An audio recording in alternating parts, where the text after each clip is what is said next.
It's been just over 7 months since pandemic-era enhancements to the Supplemental Nutrition Assistance Program, formerly known as food stamps, has expired.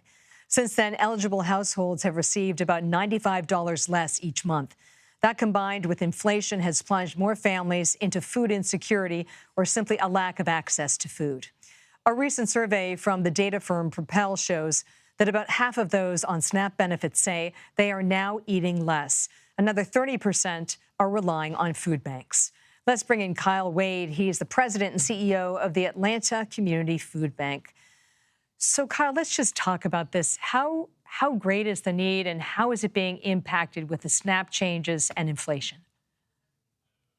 Yeah, well, what we have seen over the last 18 months is really that lines are getting longer at food pantries all across North Georgia and around the country.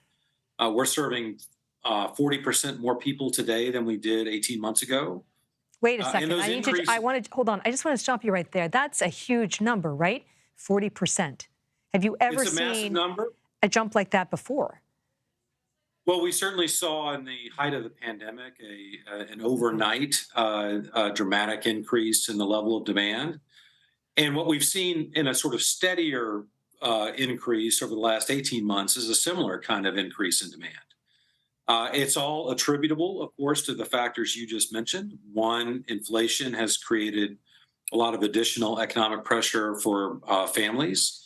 And then two, we've seen the discontinuation of a number of different public policy efforts that had a really positive impact during and after the pandemic. You mentioned the SNAP changes, but also the discontinuation of the child tax credit that had just such a dramatic increase in reducing poverty and food insecurity across our country.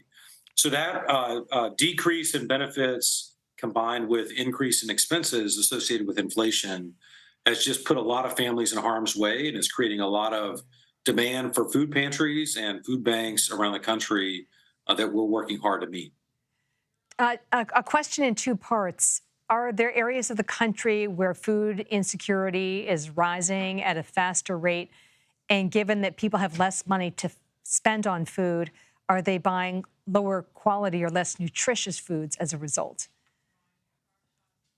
Well, I would say I'm sure there are differences in the data in different parts of the country, and that there might be some parts of the country that are seeing a little bit more significant increases in demand. But what we're describing is really across the board. It's something that every community across the country is experiencing to one degree or another. And it for sure is creating the kind of pressure in the lives of families that require them to make all sorts of trade-off decisions, whether it's eating less nutritious food, as you said, to really help folks stretch their budgets as far as they can, or it could be that they put off getting medication, that they delay payments of rent or mortgage or utility bills. All those things are choices and trade-offs that families are having to wrestle with right now because of the extraordinary economic pressure that they're facing. And what is sobering is that we're just not sure when the cavalry is coming on this. We think that pressure is kind of here to stay for the foreseeable future. And we really are facing kind of a prolonged crisis that food banks are needing to respond to. Just very quickly in the final few seconds, who is the cavalry in this situation? Is government the answer at the federal level or state level, or does it really come down to community support? Well, community support in the form of what food banks do is certainly a part of the answer, and we're working really hard to get more food to more people more often right now.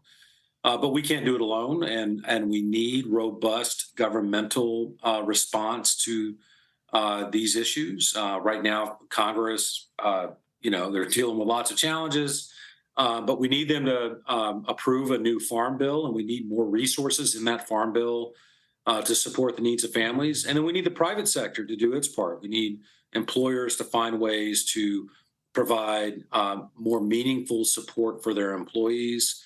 That could be in the form of wages or in other kind of benefit programs. So it's really got to be a comprehensive effort that we've all got to contribute to. And without that, we're just going to see tremendous need for a long period of time. Kyle Waide, thank you for your new reporting. Thanks for having me.